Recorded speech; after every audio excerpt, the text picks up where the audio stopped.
నరసింహ శతకం నుంచి మరొక పద్యంతో ముందుకు వస్తున్నాను. ఈ పద్యము యొక్క అంతరార్థం ఏంటంటే, భగవంతుడు ఎప్పుడు కూడా పేదల పార్టీ, మంచి వాళ్ళ పార్టీ, సద్భక్తుల పార్టీగా ఉన్నాడు, మంచి వాళ్ళ వైపు ఉన్నాడని తెలియజేయడానికి విషయం లోపల ఈ పద్యాన్ని మీ ముందుకు తీసుకోవడం జరుగుతుంది. సాధు సజ్జనులతో జగడమాడిన కీడు, కౌలతో వైరంబుగాంచ కీడు, పరమ దీనుల చిక్క బట్టిన పెనిగీడు, భిక్షగాండ్రను దుఃఖ పెట్టిన కీడు, నిరుపేదలను చూచి నింద చేసిన కీడు, పుణ్యవంతుల దిట్ట బొసగు కీడు, సద్భక్తులకు తిరస్కారమాడిన కీడు, గురుని ద్రవ్యము దోచుకొనిన కీడు, దుష్ట కార్యంబులో నరించు దుర్జనులకు ఘనతరంబైన నరకంబు కట్టుముల్లే,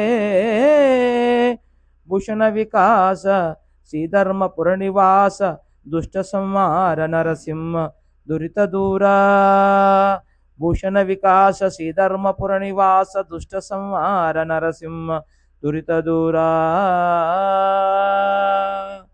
దీని యొక్క భావాన్ని చెప్పే ముందు please like, share, subscribe my channel. మరిన్ని వీడియోస్ గురించి సబ్స్క్రైబ్ చేసి గంట కొట్టవలసిందిగా కోరుచు.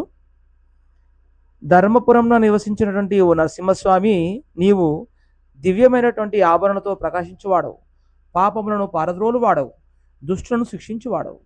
తండ్రి, సాధువులతో జగమాయన కౌలతో శత్రుత్వం పెంచుకున్న దీనులను కదా అని చెప్పి కొట్టిన, యాచకులను అంటే భిక్షగాలను ఏడిపించిన, పేదవాళ్ళు కదా, డబ్బు లేదు కదా అని చెప్పి వారిని తృణాడిన మాటలతో హింసించిన, పుణ్యాత్ములను ఈసడించిన, భక్తిపరంగా ఉన్నటువంటి వ్యక్తులను తిరస్కరించిన, గురువులైనటువంటి వారి యొక్క సంపదను అపహరించిన, ఆపదలను వరించినట్టే. చెడు పనులు చేయు దుర్మార్గులకు దారుణమైన నరకమే వారు మూటగట్టుకొని దాచుకున్నటువంటి వారు ముల్లే. చేయకూడని పై విధములైన పనులన్నీ చేసి దుష్టులు సంతోషపడుతూ ఉంటారు. ఫలితం అందినప్పుడు అర్థమవుతుంది తమ తప్పిదమేమిటో. దుష్ట కార్యాల వల్ల చెడిపోయేది తామే, బాధలు కొని తెచ్చుకున్నట్లే, కొరివితో తలగోక్కున్నట్లు అనే సామెత చెప్పేది కూడా అందుకే మరి.